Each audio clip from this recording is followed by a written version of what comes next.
शाम का वक्त था। आकाश में हल्की हल्की लालिमा बिखरी हुई थी और हवाओं में एक अजीब सी ठंडक घुल गई थी। मैं, रिया, बरामदे में बैठी अपनी डायरी में कुछ लिख रही थी। घर के भीतर से चाय बनती हुई की खुशबू आ रही थी। माहौल सामान्य था, लेकिन मेरे दिल में न जाने क्यों बेचैनी सी उठ रही थी। अचानक दरवाजे पर दस्तक हुई। मैं चौंक कर उठी और दरवाजे की ओर देखने लगी। दादी, जो कमरे के भीतर थीं, झटपट उठी। उनकी आंखों में अचानक चमक सी आ गई, जैसे किसी का इंतजार बहुत दिनों से कर रही हों। लगता है मेरा आदित्य आया है, दादी बुदबुदाईं। दरवाज़ा खुलते ही सचमुच अंदर आया आदित्य। उसके हाथ में मिठाई का डिब्बा था और चेहरे पर अजीब सा सुकून। दादी ने जैसे ही उसे देखा, तुरंत गले से लगा लिया। बेटा, तू आ गया। उनकी आवाज़ भर्रा गई थी। मैं कोने से ये सब देख रही थी। मुझे आदित्य को देखकर खुशी तो हुई, लेकिन उसकी आंखों में एक गहरी थकान और अनकहा डर मुझे साफ साफ दिखाई दे रहा था। आदित्य मुस्कुराते हुए बोला, दादी, बस छोटा सा मिशन है, 18 दिन में लौट आऊंगा, आप बिल्कुल परेशान मत होना। दादी ने उसका हाथ कसकर पकड़ लिया और रोते हुए कहा, बेटा, हर बार यही कहता है, लेकिन इस बार मेरा दिल बहुत घबरा रहा है, कुछ ठीक नहीं लग रहा। आदित्य ने हंसकर दादी के कंधे दबाए। अरे दादी, आप तो जानती हैं मैं हमेशा यही कहता हूँ, ताकि आप डरे नहीं, और आपको तो अपने पोते पर गर्व होना चाहिए। मैं अपना फर्ज निभा रहा हूँ। दादी की आंखों में आंसू थे, लेकिन उनके चेहरे पर हल्की सी शांति लौट आई। मगर मैंने गौर किया, आदित्य की हंसी कुछ ज्यादा ही जोरदार थी, जैसे वो अपने भीतर के डर को छुपाना चाहता हो।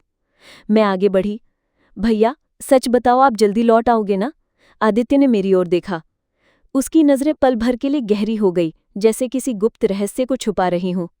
उस पल मेरी रूह कांप गई, लेकिन उसने तुरंत नजरें फेर ली और मुस्कुराकर बोला, हाँ रिया, बिल्कुल। तुम क्यों चिंता कर रही हो? मैंने सख्त लहजे में कहा, क्योंकि इस बार आपके चेहरे से लग रहा है कि आप हमसे कुछ छुपा रहे हो, जैसे खुद को दिलासा दे रहे हो, नहीं हमें। आदित्य फिर हंस पड़ा, लेकिन उसकी हंसी में वो मासूमियत नहीं थी, बल्कि एक खामोश परछाई छिपी थी। रात को खाना खाते समय माहौल भारी था। दादी बार बार आदित्य की थाली में पसंदीदा सब्जियां डाल रही थी, जैसे वो उसे भरपूर खिलाकर यादें संजो लेना चाहती हो। मैं चुपचाप सब देख रही थी। भैया, मिशन कैसा है, कहाँ जाना है? मैंने हिम्मत जुटाकर पूछा। आदित्य कुछ देर चुप रहा। उसकी आंखें झपकी, होंठ हिले, लेकिन उसने तुरंत जवाब टाल दिया, बस कहीं बाहर। ज्यादा कुछ बताना मना है। पर हमें तो पता होना चाहिए ना, अगर। मेरी बात अधूरी रह गई। आदित्य ने मेरी ओर देखा। उसकी आंखों में हल्का सा डर, फिर तुरंत मुस्कान। रिया, कुछ नहीं होगा, बस भरोसा रखो। लेकिन मैं जानती थी, उसकी मुस्कान नकली थी। रात गहराती गई। दादी अपने कमरे में बार बार टहल रही थी। मैंने धीरे से पूछा, दादी, आप सोई नहीं?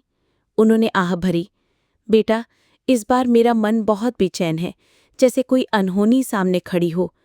मैंने दादी को समझाने की कोशिश की। दादी, भैया ने खुद कहा है कि 18 दिन में लौट आएंगी, आप इतना क्यों सोच रही हैं? दादी ने मेरी ओर देखा।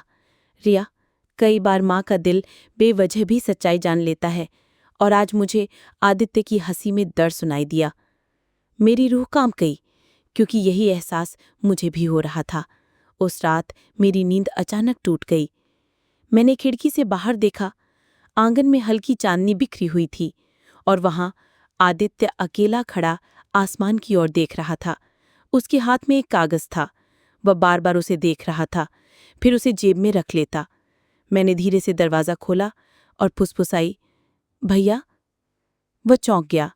रिया, तुम यहाँ? हाँ, आप यहाँ अकेले क्या कर रहे हो? आदित्य ने तुरंत मुस्कुराने की कोशिश की।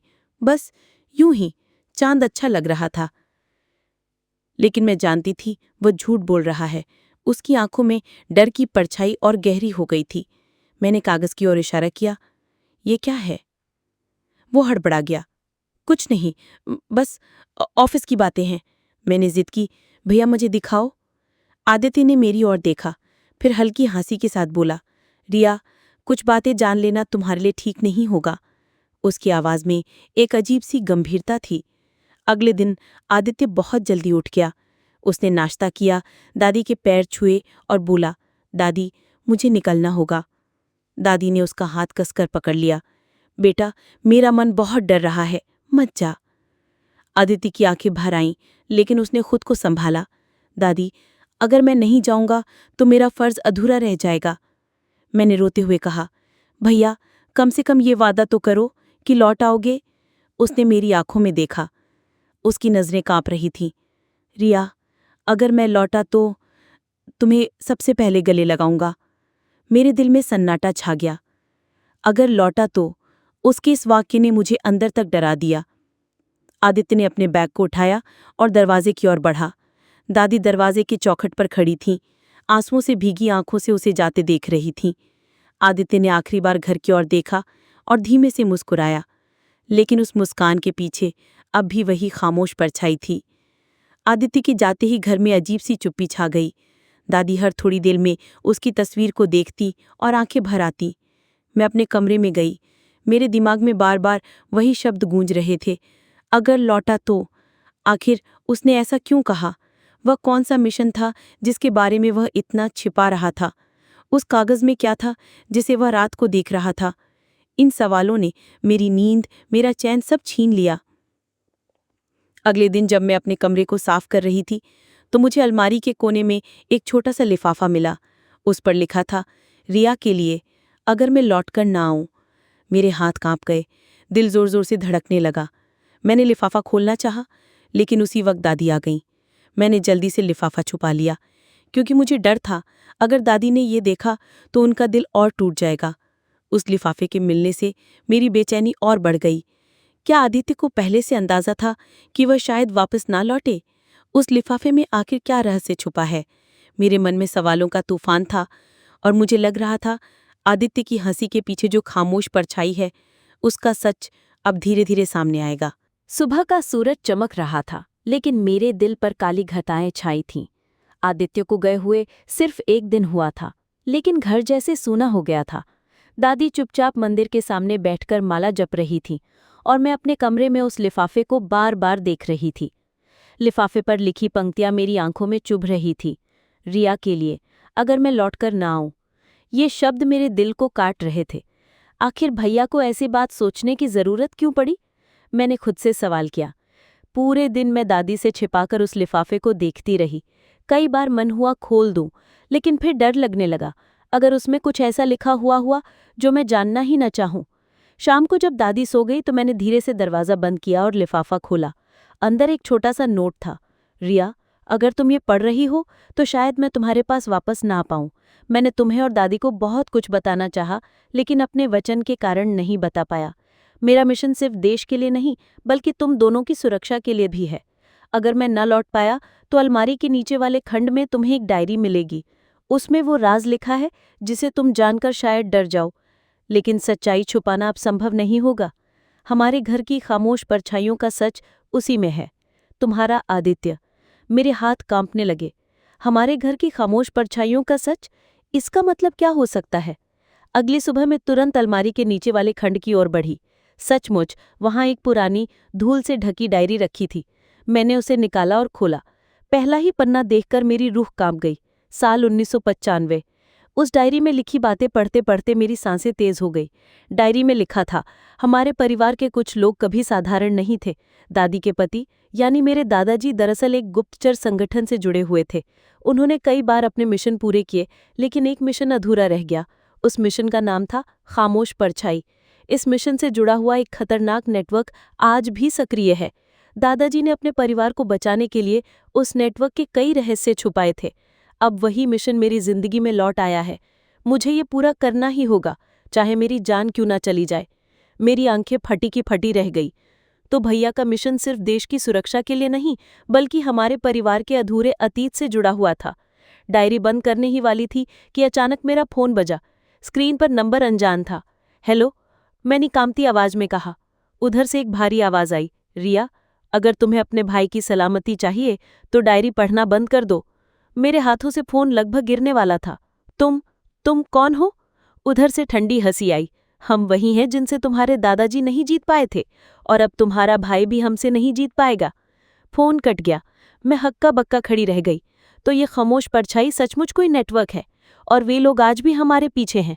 मैं चाहती थी कि ये सब दादी को बता दो, लेकिन अगर उन्हें पता चला कि आदित्य कितना खतरे में है तो उनका दिल टूट जाएगा। दादी बार बार मुझसे पूछ रही थी, रिया, तेरा भाई ठीक तो है ना? मैंने हिम्मत करके झूठ बोला, हाँ दादी, कल ही फोन आया था, बिल्कुल ठीक है। दादी मुस्कुराई, लेकिन उनकी आंखों में अब भी बेचैनी थी। रात को जब सब सो गए, मैं फिर डायरी पढ़ने लगी। दूसरे पन्ने पर आदित्य में लिखा था, रिया, अगर तुम ये पढ़ रही हो तो शायद दुश्मन तुम्हारे आसपास हो। अपने घर पर ध्यान देना। तुम्हें कभी भी अजीब आवाजें सुनाई दे या कोई परछाई दिखाई दे तो समझ लेना कि वो लोग तुम्हें देख रहे हैं। खामोश परछाई सिर्फ नाम नहीं है, ये उनका तरीका है। वे कभी सामने नहीं आते, लेकिन हमेशा नजर रखते हैं। ये पढ़कर मेरी सांस अटक गई। अचानक मुझे याद आया, पिछली रात खिड़की के बाहर जैसे कोई खड़ा था। मैंने सोचा था शायद मेरा वहम हो, लेकिन अब समझ आया वो कोई अजनबी हो सकता है। जल्दी जल्दी घर पहुंची, दरवाजा बंद किया और दादी को कुछ नहीं बताया। लेकिन अब मुझे पूरा यकीन था, आदित्य का मिशन जितना खतरनाक था, उतना ही खतरनाक अब हमारा हाल भी होने वाला था। शाम को दरवाजे पर फिर दस्तक हुई। मैं डरते डरते दरवाजे तक गई। बाहर एक अजनबी खड़ा था। उसकी दाढ़ी थी, आंखें गहरी और हाथ में एक लिफाफा। क्या आप प्रिया हैं? उसने पूछा। मैंने हाँ में सर हिलाया। उसने लिफाफा पकड़ाया और बोला, ये आपके भाई ने मुझसे कहा था कि सही समय पर आपको दे दूं, लेकिन ध्यान रखना, अब बहुत देर हो चुकी है। मैंने लिफाफा लिया और कुछ पूछने ही वाली थी कि वो आदमी भीड़ में गायब हो गया। मैंने दरवाजा बंद किया और लिफाफा खोला। अंदर एक नक्शा था और एक पर्ची पर सिर्फ 3 शब्द लिखे थे, पुरानी कोठी, आधी रात। मेरे पूरे शरीर में सिहरन दौड़ गई। पुरानी कोठी गांव के बाहर खंडहर जैसी जगह थी। लोग कहते थे वहां रात में अजीब अजीब आवाजें आती हैं। क्या आदित्य ने मुझे वहां जाने के लिए कहा था, या ये किसी जाल का हिस्सा था? उस रात दादी अचानक बीमार हो गईं। उनकी सांसें तेज हो रही थीं। मैं उन्हें डॉक्टर के पास ले गई। डॉक्टर ने कहा, इनका दिल बहुत कमजोर हो गया है, इन्हें तनाव बिल्कुल न हो। मैं दादी को सच कैसे बताती? अगर उन्होंने सुन लिया कि आदित्य खतरे में है और हम पर भी परछाइयां मंडरा रही हैं, तो वे टूट जाएंगी। रात को मैं बिस्तर पर लेटी थी, लेकिन नींद आंखों से कोसों दूर थी। नक्शा और पर्ची बार बार मुझे बुला रहे थे। पुरानी कोठी, आधी रात। क्या मुझे वहां जाना चाहिए? शायद वहीं मुझे आदित्य के मिशन का असली सुराग मिले। लेकिन अगर ये जाल हुआ तो? मेरे मन में डर और साहस दोनों टकरा रहे थे। आखिरकार मैंने फैसला किया, मैं जाऊंगी। मैंने धीरे से दरवाजा खोला। दादी सो रही थी। मैंने मन ही मन कहा, दादी माफ करना, पर मुझे सच जानना ही होगा। मैंने नक्शा और टॉर्च उठाई और चुपचाप घर से बाहर निकल गई। आधी रात का समय था। चारों ओर सन्नाटा और झिंगुरों की आवाज। चांदनी में पुरानी कोठी का ढांचा और भी डरावना लग रहा था। मैंने टॉर्च जलाई और अंदर कदम रखा। कोठी के टूटे फूटे कमरे, दीवारों पर मकड़ी के जाले और हवा की सीटी डर बढ़ा रहे थे। अचानक मुझे किसी की परछाई दिखी। मैंने टॉर्च घुमाई, लेकिन वहां कोई नहीं था। दिल जोर जोर से धड़कने लगा। क्या मैं सही जगह आई थी, या किसी ने मुझे यहां बुलाकर जाल बिछाया था? अचानक पीछे से एक आवाज आई, रिया। मैं पलटी, लेकिन वहां कोई नहीं था। टॉर्च कांप रही थी मेरे हाथ में। मुझे साफ लग रहा था मैं अकेली नहीं हूं। पुरानी कोठी की दीवारें ठंडी हवा से कांप रही थीं। आधी रात का सन्नाटा मेरे कानों में गूंज रहा था। मैं टॉर्च पकड़े आगे बढ़ रही थी, लेकिन हर कदम के साथ दिल की धड़कन और तेज हो रही थी। अचानक पीछे से आवाज आई, रिया। मैंने टॉर्च घुमाई, लेकिन वहां कोई नहीं था। सिर्फ टूटी दीवारों पर मेरी ही परछाई कांप रही थी। मैंने हिम्मत जुटाई और कोठी के अंदर और गहराई में गई। एक कमरे में दीवार पर पुराने खून जैसे धब्बे थे। नीचे टूटी हुई अलमारी और फर्श पर बिखरे कागज। मैंने टॉर्च की रोशनी उन कागजों पर डाली। उनमें से एक पर लिखा था, खामोश परछाई, अंतिम चरण। मेरे हाथ कांप गए। यानी ये वही जगह थी जहां से आदित्य का मिशन जुड़ा हुआ था। तभी अचानक पीछे से किसी ने मेरा हाथ पकड़ लिया। मैं चीख पड़ी, चुप रहो रिया। आवाज जानी पहचानी थी। मैंने मुड़कर देखा, आदित्य, भैया। मेरी आंखों से आंसू फूट पड़े। आप यहाँ? आप तो मिशन पर गए थे ना? आदित्य थका हुआ, घायल सा लग रहा था। उसकी बाह पर पट्टी बंधी थी और चेहरे पर चोट के निशान। रिया, मैंने तुम्हें यहाँ नहीं आना चाहिए था। उसने कठोर स्वर में कहा। लेकिन भैया, मैं कैसे ना आती? आपने जो लिफाफा भेजा था उसमें यही लिखा था। आदित्य हक्का बक्का रह गया। लिफाफा? मैंने तो कुछ नहीं भेजा। मेरी सांसें रुक गईं। तो फिर वो अजनबी कौन था जिसने मुझे लिफाफा दिया था? अचानक कोठी की दीवारों से आवाजें आने लगीं, कदमों की आहट, धीमी हंसी, और फिर अंधेरे से कुछ नकाबपोश लोग बाहर निकले। उनकी आंखें लाल रोशनी जैसी चमक रही थीं। उनमें से एक ने कहा, तो आखिरकार भाई बहन दोनों हमारे जाल में फंस ही गए। आदित्य ने तुरंत मुझे अपने पीछे कर लिया। रिया, मैंने कहा था ना, ये खामोश परछाई हमेशा नजर रखती है। नकाबपोश नेता ने हंसते हुए कहा, आदित्य, तेरे दादा ने हमें अधूरा छोड़ा था, अब तू उसी मिशन को पूरा करने आया है। लेकिन इस बार हम जीतेंगे। आदित्य ने धीरे से मेरी ओर देखा और कहा, रिया, सच जान लो, हमारे दादाजी ने इस संगठन खामोश परछाई के रहस्य को हमेशा के लिए दफन करना चाहा था। ये लोग गुप्त रूप से देश के खिलाफ काम करते हैं, ब्लैकमेल, हत्याएं और गद्दारी। दादाजी ने इनके कागजात छुपा दिए थे। वही कागज इस कोठी में है और यही मेरा मिशन है, उन्हें ढूंढकर नष्ट करना। मेरी आंखों में आंसू आ गए। तो इसीलिए आप कह रहे थे कि शायद न लौट पाऊं? आदित्य ने गंभीरता से सिर हिलाया। क्योंकि ये संगठन बहुत ताकतवर है, लेकिन मुझे हर हाल में इन्हें खत्म करना होगा। नकाबपोश लोगों ने हमला कर दिया। चारों ओर गोलियों की आवाज गूंजने लगी। आदित्य ने अपनी बंदूक निकाली और मुझे एक कोने में धकेल दिया। रिया, नीचे रहो। मैंने डरते हुए देखा। भैया एक एक कर उन पर गोलियां चला रहा था, लेकिन वो बहुत सारे थे। अचानक एक नकाबपोश ने मुझे पकड़ लिया।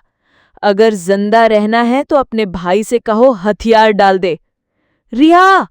आदित्य चिल्लाया। मैंने पूरी ताकत से उस आदमी को धक्का दिया और चीख कर कहा, भैया पीछे देखो। आदित्य ने पलटकर गोली चलाई। वो आदमी गिर पड़ा। लड़ाई के बीच एक नकाबपोश नेता ने दीवार पर हाथ मारा। अचानक एक गुप्त दरवाजा खुला। अंदर एक तिजोरी जैसी अलमारी रखी थी। यही है वो फाइलें, उसने चिल्लाया। आदित्य ने तुरंत उसकी ओर छलांग लगाई और उसे गिरा दिया। फिर तिजोरी की चाबी उठाई। रिया, यही वो राज है जिसे दादाजी ने छुपाया था। अगर ये बाहर गया तो देश हिल जाएगा। उसने तिजोरी खोली। अंदर मोटी फाइलें थीं जिन पर लिखा था, खामोश परछाई, ऑपरेशन ब्लैक। लेकिन तभी बाकी नकाबपोश लोग चारों ओर से घेरने लगे। आदित्य ने फाइलें उठाई और माचिस की तिल्ली जलाई। नहीं, वे सब चिल्लाए। आदित्य ने मेरी ओर देखा। रिया, अगर मैं बच ना पाया तो दादी का ख्याल रखना। मुझे गर्व है कि मैं अपने परिवार और देश के लिए ये कर रहा हूं। मैं रोती रही। नहीं भैया, आप ऐसा मत कहो, हम साथ घर लौटेंगे। लेकिन उसने फाइलों में आग लगा दी। लपटें उठी और कमरे में धुआं फैल गया। नकाबपोश लोग चीखते हुए भागने लगे। आदित्य ने मेरा हाथ पकड़ा। भागो रिया। हम दोनों दौड़े। लेकिन अचानक पीछे से एक गोली चली और आदित्य जमीन पर गिर पड़ा। भैया! मैं चीखते हुए उसके पास गई। उसकी सांसें टूट रही थी। चेहरे पर दर्द था लेकिन आंखों में सुकून। रिया, मिशन पूरा हो गया। अब खामोश परछाई कभी वापस नहीं आएगी। मैं जोर जोर से रोने लगी। नहीं भैया, आप मुझे छोड़कर नहीं जा सकते। आदित्य ने हल्की मुस्कान दी। याद है, मैंने कहा था अगर लौटा तो सबसे पहले गले लगाऊंगा। उसने मुझे गले से लगा लिया और फिर उसकी आंखें बंद हो गईं। कुछ दिनों बाद मैं दादी को अस्पताल ले गई। उन्हें सच्चाई बताना आसान नहीं था, लेकिन जब मैंने कहा, दादी, आदित्य ने देश की रक्षा करते हुए मिशन पूरा कर लिया, तो दादी की आंखों से आंसू बह निकले। मुझे पता था बेटा, मेरा पोता सच्चा वीर है। हम दोनों गले लगकर रो पड़े। आदित्य चला गया, लेकिन उसका बलिदान हमेशा मेरे दिल में जिंदा रहा। मैंने उसकी डायरी हाथ में ली और आखिरी पन्ना पढ़ा। अगर मैं ना लौट पाया तो रिया, तुम मेरी ताकत बनना। सच छुपाना मत, डरना मत, क्योंकि परछाइयां तब तक जिंदा रहती हैं जब तक कोई रोशनी जलाने की हिम्मत ना करे। मैंने आंखें बंद की और मन ही मन कहा, भैया, अब मैं डरूंगी नहीं। आपका मिशन अब मेरा मिशन है। मैं आपकी तरह रोशनी जलाती रहूंगी। पुरानी कोठी अब खामोश खड़ी है। लोग कहते हैं वहां अजीब आवाजें आती हैं, लेकिन मैं जानती हूं वो मेरे भैया की आवाज़ है जो हमेशा कहती है, रिया, परछाइयों से मत डरना।